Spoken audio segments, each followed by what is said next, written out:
Magandang araw sa lahat! Ang tatalakayin natin ngayon ay patungkol sa Ohm's Law. Ano nga ba ang Ohm's Law? Ang Ohm's Law ay mathematical relationship ng voltage, current at resistance. Ito ay mahalaga sa pagpapakita ng maayos na daloy ng kuryente. Ito ay na-discover ni George Simon Ohm noong 1826. Alam mo ba na sa pamamagitan ng paghawak sa gumaganang electrical circuit ay napagtanto niyang masakit pala ang makuryente? At dahil dito ay na-develop niya ang kanyang theory na tinatawag ngayon na Ohm's Law. Para sa madaling pagpapaliwanag ng relasyon ng tatlo, gamitin natin ang isang gripo ng tubig bilang halimbawa. Una ay ang pressure ng tubig na may hahambing sa voltage. Kapag malakas ang puwersa o tulak, mas mabilis din ang daloy ng tubig. Pangalawa ay ang gripo na maaari nating ihambing sa resistance. Hindi ba't ang gripo ang nagbibigay limitasyon sa daloy ng tubig? Kung mataas ang resistance, mas maliit ang daloy ng tubig. Ang panghuli ay ang tubig na maihahambing sa current. Kung malakas ang pressure ng tubig at mababa ang resistance nito, mas maraming tubig ang dadaloy. Ngayon na alam na natin kung ano ang Ohm's Law, dumako naman tayo sa dalawang uri ng circuit. Ang series circuit at ang parallel circuit. Ano ang pinagkaiba ng dalawa? Sa series circuit, meron lang itong iisang path o pinagdadaluyan ng kuryente. Kaya't pag naputol ang isang linya ng bombilya, ay hindi nadadaloy ang kuryente sa buong circuit. Ang pangalawang uri naman ay ang parallel circuit. Ang parallel circuit ay may dalawa o higit pang dinadaluyan ng kuryente. Isang path at pangalawang path. Pwede rin ito magkaroon ng mas marami pang path or daluyan.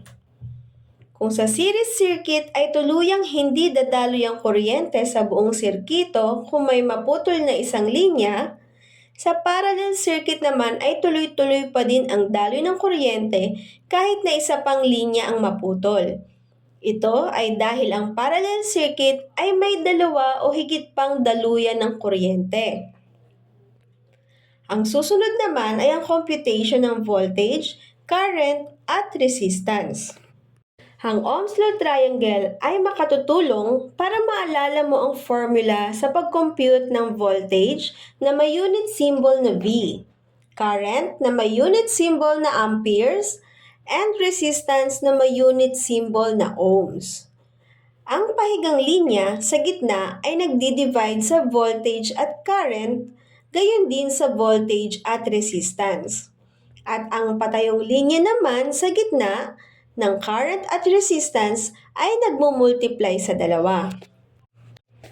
Para mas mapadali, narito ang mga formula. Kung ang nawawala ay voltage, i-multiply lamang ang current at resistance. Kung nawawala naman ang current, i-divide mo lamang ang voltage sa resistance. At kung nawawala naman ang resistance, i-divide mo lamang ang voltage sa current. Ngayon, subukan natin i-compute ang problem na ito.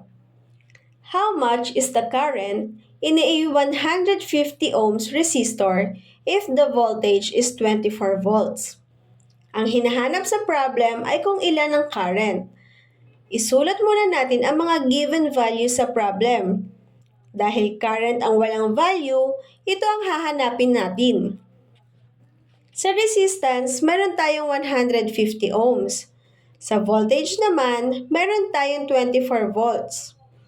Ngayon, gamitin natin ang Ohm's Law Triangle para malaman natin ang formula na gagamitin natin.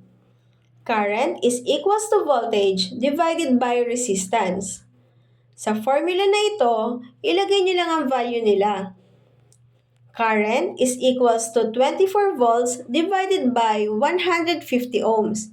At ang sagot ay current is equals to 0.16 amperes. Another example. How much voltage is across a 470 ohms resistor if its current is 0.05 ampere? Ang hinahanap sa problem ay kung ilan ang voltage. Isulat muna natin ang given value. Sa voltage is question mark. Sa resistance, meron tayong 470 ohms.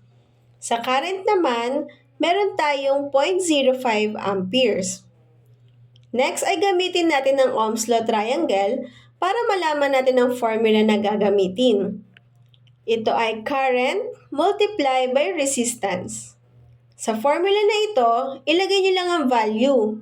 Voltage is equal to 0.05 amperes multiply by 470 ohms at ang answer ay voltage is equals to 23.5 volts. Ngayon naman, kayo ang magsagot sa problem na ito. Tama! Ang answer ay resistance is equals to 15 ohms. Ngayon, tapos na tayo sa computation ng voltage, resistance at current. Dumako naman tayo sa computation ng series at parallel circuit. Sa series at parallel computation, gagamitin pa rin natin ang Ohm's Law triangle. Meron lang tayong idadagdag. Ngayon, magsimula tayo sa series circuit. Kapag tayo ay nagko-compute sa series circuit, lahat ng value ng current ay magkakaparehas.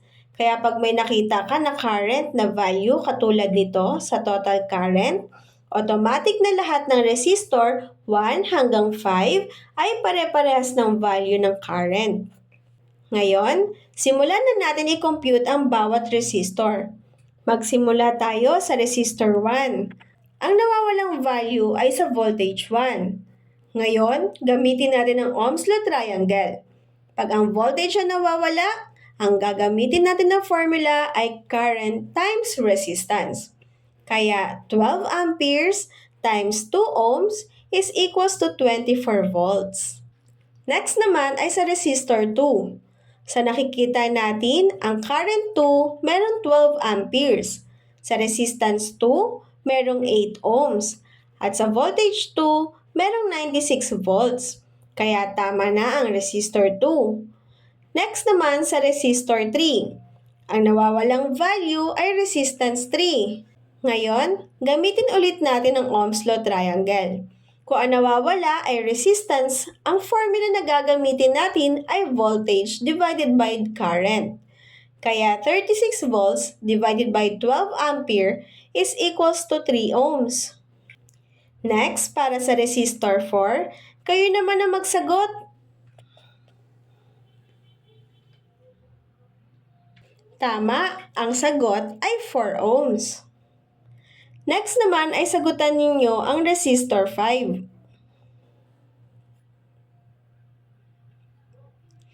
Tama, ang sagot ay 72 volts. Ngayon na natapos na natin i-compute ang 5 resistor, next ay ang pag-compute sa total current, total resistance, and total voltage. Since meron na tayong value sa total current which is 12 ampere, next, let's compute ang total resistance. Para ma-compute ang total resistance, i-add lang natin ang value ng resistance sa resistor 1 to 5.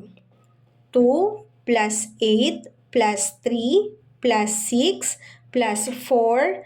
Ano ang sagot? Tama, 23 ohms. Next naman ay ang pag-compute sa total voltage. Katulad sa pag-compute natin sa total resistance, ganun din ang gagawin natin sa total voltage. I-add lang natin ang voltage sa resistor 1 to 5.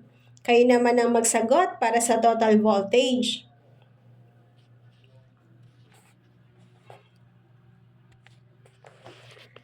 Tama ang sagot nyo. Voltage is equals to 276 volts.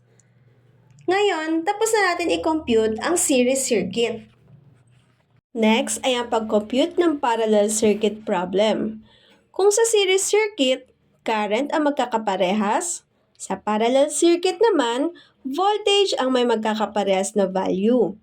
Katulad sa problem na ito, ang total voltage ng parallel circuit ay 24 volts, kaya automatic sa resistor 1 to 5, 24 volts din ang value ng bawat isa. Katulad ng ginawa natin sa series circuit, magsimula tayo sa resistor 1. Sa resistor 1, ang walang value ay ang current. Pag current ang hinahanap, ang formula na ginagamit natin ay current is equals to voltage divided by resistance. Kaya, 24 volts divided by 12 ohms is equals to 2 ampere. Next naman ay resistor 2. Since ang current ang walang value, same formula lang din ang gagamitin natin. Kaya sa resistor 2, 24 volts divided by 14 is equal to 1.714 ampere. Tandaan, kapag ang naging sagot ay padesimal katulad nito, ang kunin lamang ay 3 digit at i-round off. Katulad nito, ang result ay 0.136974647, ang magiging sagot ay 0.137. Next naman ay ang resistor 3. Since ang current yung walang value, divide lang natin ang voltage and resistance. 24 divided by 16 is equals to 1.5 amperes. Kayo naman na mag-compute sa resistor 4. Tama, ang sagot ay 3 ampere.